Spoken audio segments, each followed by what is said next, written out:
Hi again, everyone. I'm Ollie Matthews. This is the Narcissistic Resistance, and this resistance video is sponsored by contribution from Adele. And this is Adele from Narcissist Life is a Train Wreck. Narcissist would rather die than treat you right. When the narcissist just wants to hurt someone, and the narcissist flees when they have no power. Here's her story. Dear Ollie, I wanted to write to get a very important question answered. But before I ask the question, I need you to understand the narcissistic abuse that I have suffered. My mother was a histrionic, alcoholic, possibly bipolar, who sought to keep me controlled and off balance. When I was a kid, she once found and read my diary, which was hidden in my room, where I expressed my thoughts on what she was doing to me and what it was like living with her alcoholism. When I came home from school that day, she was drunk and putting my furniture on the porch, screaming that she was kicking me out for what I had written about her. She passed out soon after, and I just put my stuff back in the house. You know, and this is a favorite tactic of the narcissist, is throwing your stuff outside, embarrassing you in front of the fucking neighborhood, threatening to throw you out and abandon you. It's a fucking favorite. It's a favorite tactic of them. You know, so many people talk about writing journals, and like that's something I can't relate to, because I knew as like from the get, I had zero privacy. Don't put anything in your room that you don't want her to find. Period. That's why my rooms were, my bedroom as a kid was empty. There was nothing, like, other than clothes in my drawer. You couldn't find stuff stashed. There were no cigarettes. There were no, not that I did smoke cigarettes or drugs or anything. I wouldn't even have thought of it. There was no, like, pornography. Well, there didn't need to be because it was strewn about the house, too. But believe it or not, I didn't look as much as my father's Playboys were all over that fucking house. I never touched them. Because I knew at any second my mother could be kicking the hinges off the phone. Not that I wasn't interested. Because I knew at any second my mother could come kicking through the door. Without a second thought. After watching your videos, I learned how planned her behavior was to keep me controlled and isolated. When I was about 15, I got a job as a babysitter in the summer. My parents were out late, so they didn't get me home till about 11 p.m. that night. The parents were out late, so they didn't get me home till about 11 p.m. that night. When we pulled into the driveway, my mother was in the dark, drunk, and had a flashlight and was trimming the bushes out front. This was extremely embarrassing to me. And no, they never did call again for me to babysit. I see now that all the encounters where my mother was present with myself and the other peers, teachers, etc., anyone was an opportunity to either embarrass me in an effort to keep me controlled and isolated. It worked. I am a severe introvert to this day, and believe me, Adele, as someone who was just humiliated at the sight of my mother in public because she would make a fucking spectacle of herself. Was it to control me? Partially. I think there were times, definitely, but my mother was just such a fucking chaotic drunkie the fuck clown at all times. She didn't care.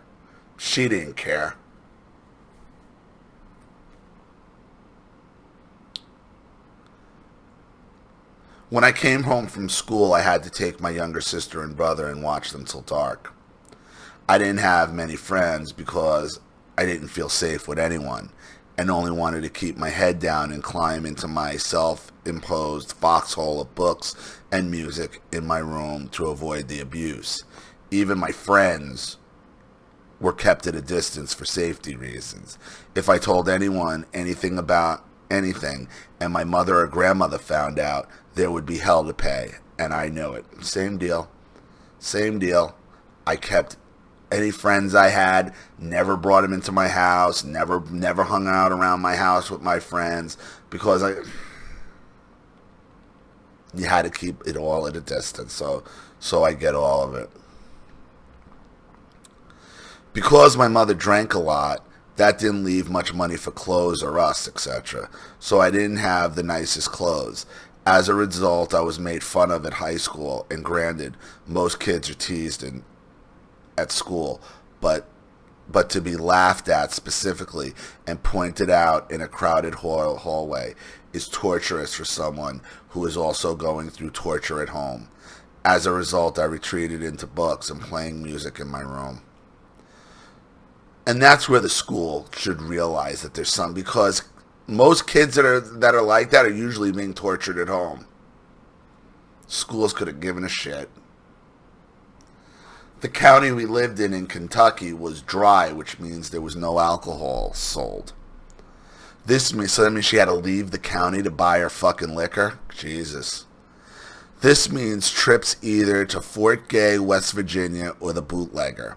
Myself and younger siblings were usually dragged along on these trips, and as a young child, riding with someone who is driving drunk is not a fun experience. As a result, I started driving with I was 14 to not only save myself, but my younger brother and sister. All right, wait a minute, that's not. As a result, I started driving with, I guess, her. I was 14 to not only save myself, but my younger brother and sister. Oh, you were okay, you're the one driving. Yeah, it's not written right, so that's okay. At 14, I had to drive 195 miles from Indiana to eastern Kentucky because my mother had gotten drunk in Indiana and couldn't drive us home. The bootlegger knew my mother well, and because my mom was too drunk, I would get sent to the bootlegger to get mom's order. I remember. So your mother had you fucking hauling bootleg alcohol at 14 in a car? What an asshole. I remember well at 15 years driving at night down a lonely holler and then climbing a hill with the bootlegger to get the alcohol from a junk car. I know you might be saying, well, say no to her. You can't. You're 14. Well, why would you? How could you? You're 14. I wouldn't say that. Well, Ollie, I was a kid just wanting to get through things without yelling, threats, and mental torture. Yeah, I understand that. Remember, she did pull a knife on me once, and I blocked that memory for 20 plus years. I still have a fear of being homeless to this day because of her trying to throw me out. That happened more than once, by the way, and I still have memories that I don't have access to and wondered what happened to me during those times. When I was in 8th grade, I used to look at the bus schedule and dream of just getting on a bus and disappearing, but I would not leave my younger brother and sister alone with her. I was relieved when she passed away. I felt I had been let out of a prison. My grandmother was also very controlling and used the same techniques as my mother. Well, she had to learn it from somewhere. Both my mother and grandmother were masters of manipulation, with me being their favorite subject. When I married my husband, he taught me what it was like to have a real family. He first taught me that he and I were family, and then with extended in-laws taught me what it is to have to be in a not perfect but loving family. This was like visiting another planet, since I had never experienced anything in my family but yelling, drunkenness, controlling, manipulating, and cruel behavior. Right. And I'm going to go back to the same story. I've told the story a million times about my aunt when she realized how fucked up she really was, and the family really was, when she went to her boyfriend George's house at the time. And she had to be in her 30s when she first told this story. Absolutely. 30s, might even been early 40s. And they were at a big family gathering at George's family's house, and somebody knocked a glass over and spilled it. And she's like, the tension, and everybody laughed. Everybody laughed, ha ha ha, I got it, ha ha ha ha. But she said the tension she felt, like, wait, nobody's going to freak out? There's not going to be a huge explosion, you dumb motherfucker, you fucking asshole, you're a fucking idiot, you worthless piece of shit. How could, just waiting for the attack. And then when the attack never came and she had all this anxiety and looking like it, she realized, wow, I'm fucked up. Because whether you, and I've said this before, whether you spilled a drink at the dinner table or burn the house to the ground, the reaction is good. You're going to get the same reaction. It didn't matter. So you might as well just burn the house to the ground.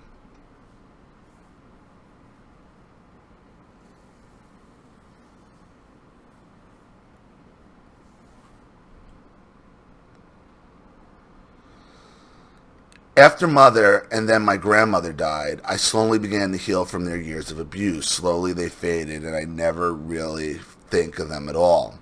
Even on Mother's Day, my only thought is, oh yeah, I had a mother. That's it. Honestly, there's no fondness or affection that I have remembering her. Join the club. Join the club. Join the club.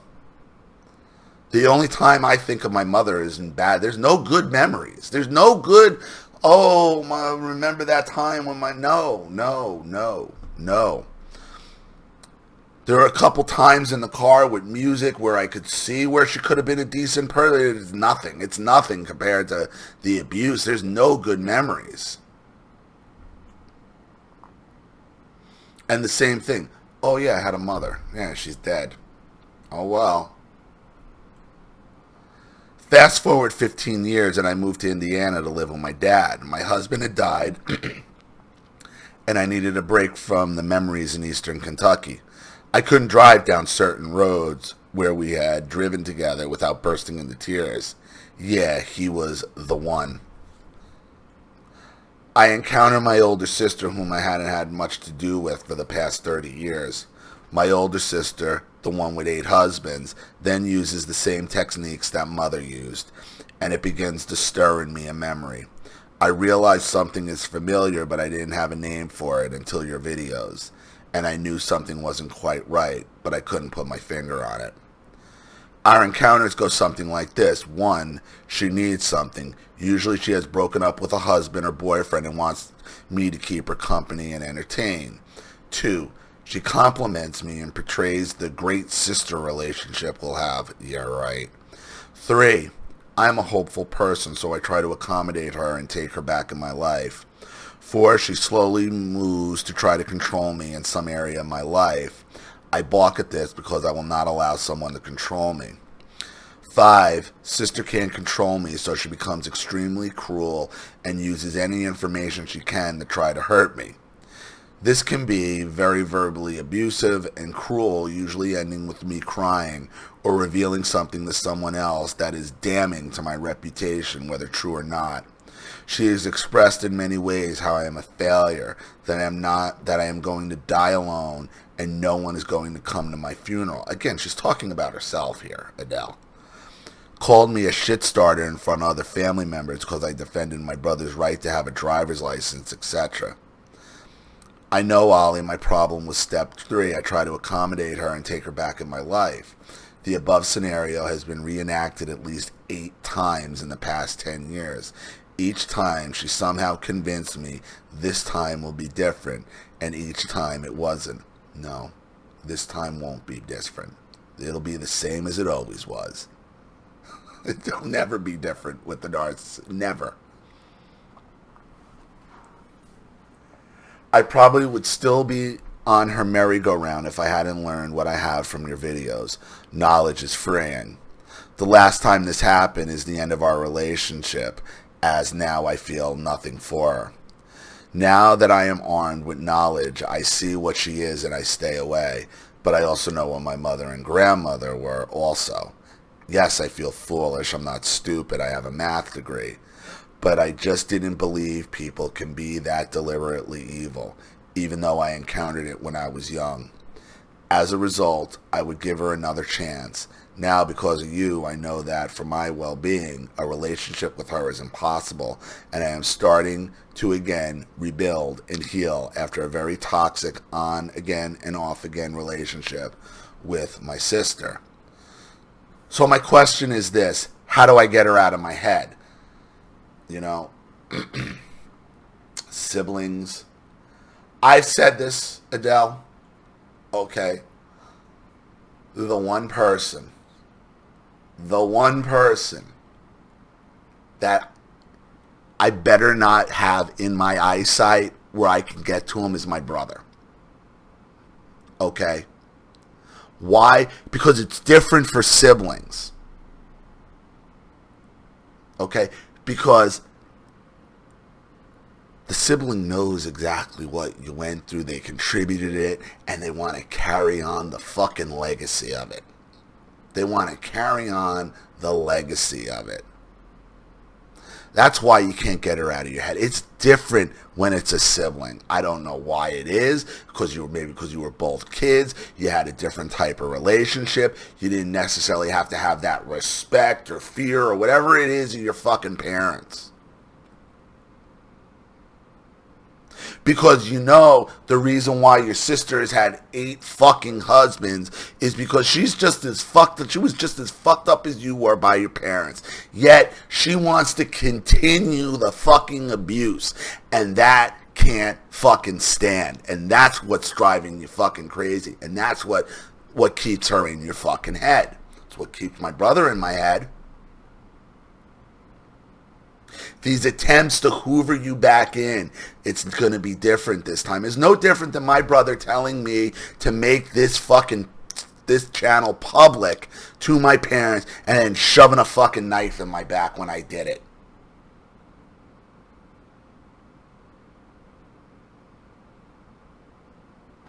The reason you can't get her out of your head is because she knows the truth. And she chooses the abuse. She chooses to be the abuser. She's just looking for another scapegoat just like your mother. It's just different. It's just different with siblings. The cruel things mother and grandmother have said have long since faded, but I still hear my sister being critical of how I care for our father, our home, everything I eat or drink. It is like she is over my shoulder watching and criticizing everything I do with either a look, scowl, or some comment. But all of this is just in my head. How do I get her out?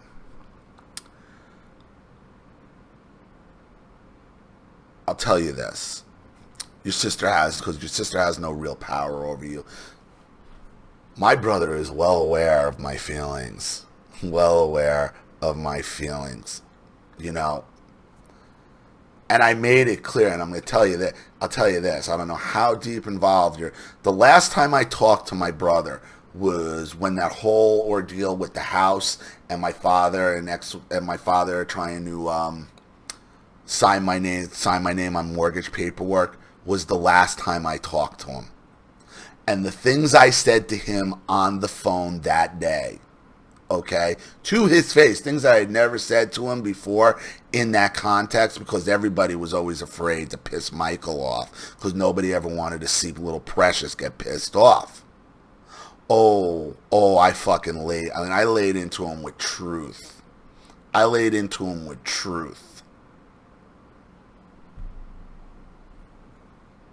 I said the same thing. Like, look,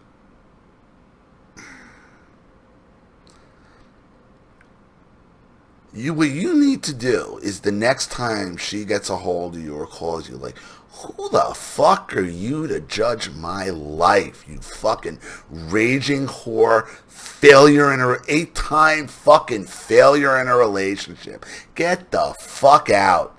The fuck out. Who are you to judge anybody, you loser? You loser.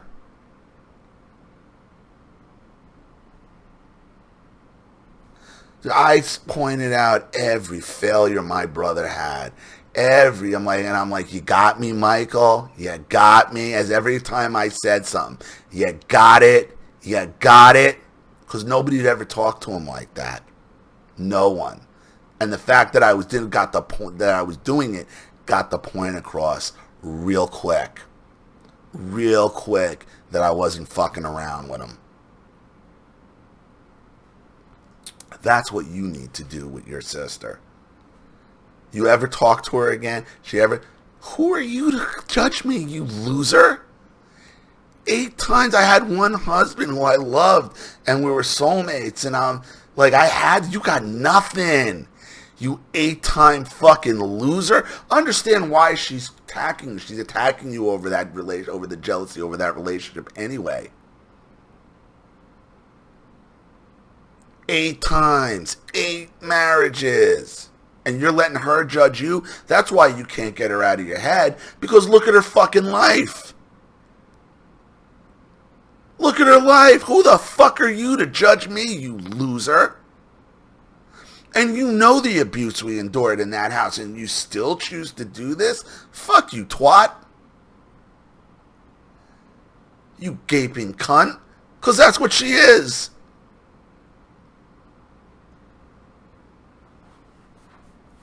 It's different with siblings, and I'm mad for you because I know exactly what this deal is. Because that last phone call with my brother started out with him cocky and like you were always a scrawny little... And I stopped like, Michael, tell me about all the fucking ass you've kicked. You're making these threats on me.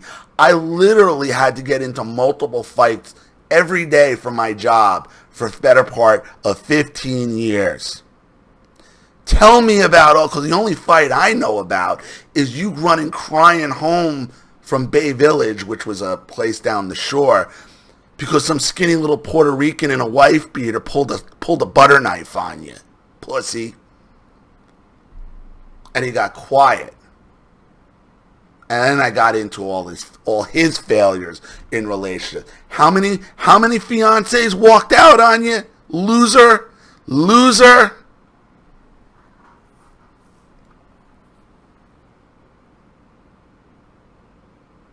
Said some pretty nasty things about his current wife.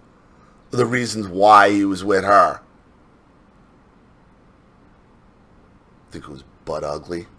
Fuck ugly. Were the words I used. And that's when I'm like, you got me now? You got me now? Well, he got it.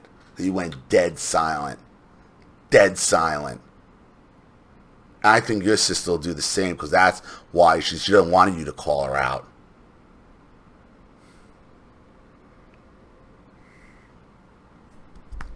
Please help me and those who have suffered from narcissistic abuse, who still have a specter of the abuse and still haunting them.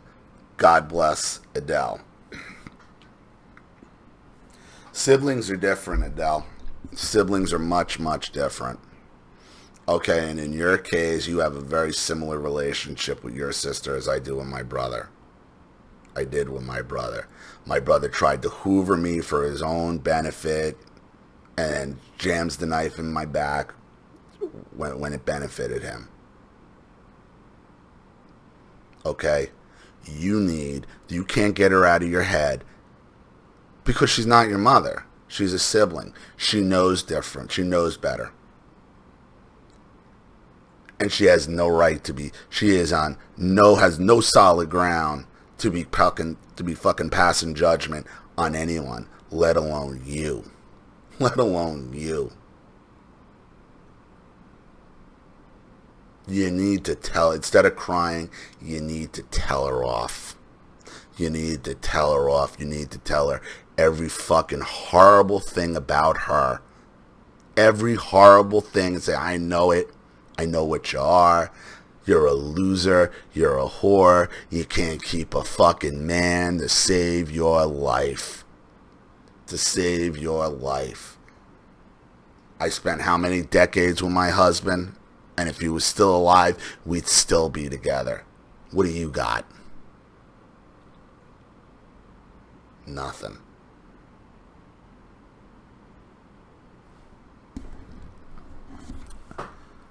Your narcissistic siblings are not your narcissistic parents.